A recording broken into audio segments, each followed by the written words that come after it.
વિશ્વનો સૌથી શક્તિશાળી દેશ કહેવાતો અમેરિકા, જે દુનિયાને લોકશાહી અને પારદર્શિકતાનો પાઠ ભણાવે છે. પરંતુ શું તેની વિદેશ નીતિ ખરેખર સંપૂર્ણપણે સ્વતંત્ર છે કે પછી વૈશ્વિક ગઠબંધનો અને પ્રભાવ તેના નિર્ણયોને પ્રભાવિત કરે છે? તાજેતરમાં અમેરિકાના ભૂતપૂર્વ સૈનિક અને ઇન્ટેલિજન્સ પૃષ્ઠભૂમિવાળા જો કાંટના નિવેદનોએ આ ચર્ચાને ફરી તીવ્ર બનાવી છે, જેમાં તેમણે અમેરિકાની વિદેશ નીતિ અંગે કેટલાક ગંભીર સવાલો ઊભા કર્યા છે. આવો વિગતે વાત કરીએ આ અહેવાલમાં. નમસ્કાર, હું ઉત્સવ ડાયણી, આપ જોઈ રહ્યા છો સોમાન.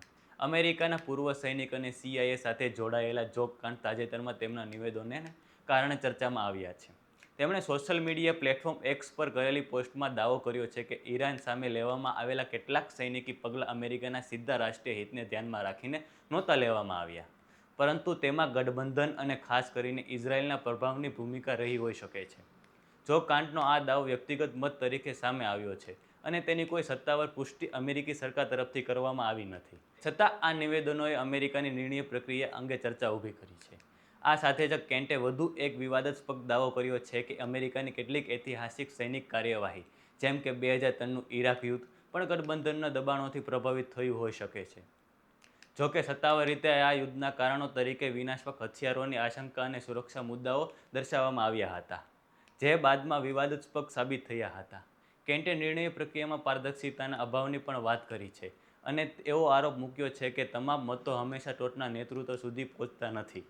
આ દાવાઓ અંગે પણ કોઈ સત્તાવાર પુરાવા જાહેર થયા નથી, પરંતુ એ વાત ચોક્કસ છે કે આ નિવેદનો અમેરિકાની ઇન્ટેલિજન્સ અને પોલિસી મેપિંગ સિસ્ટમ અંગે પ્રશ્નો ઊભા કરે છે.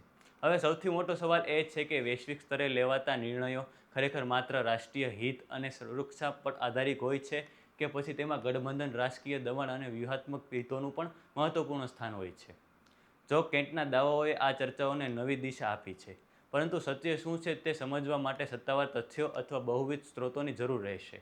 હવે જોવાનું રહેશે કે આ મુદ્દે આગળ કઈ સત્તાવાર પ્રક્રિયા આવે છે કે નહીં, અને શું આ વિવાદ માત્ર એક નિવેદન સુધી સીમિત રહેશે કે પછી વૈશ્વિક રાજનીતિમાં એક મોટો ચર્ચાનો વિષય બનશે.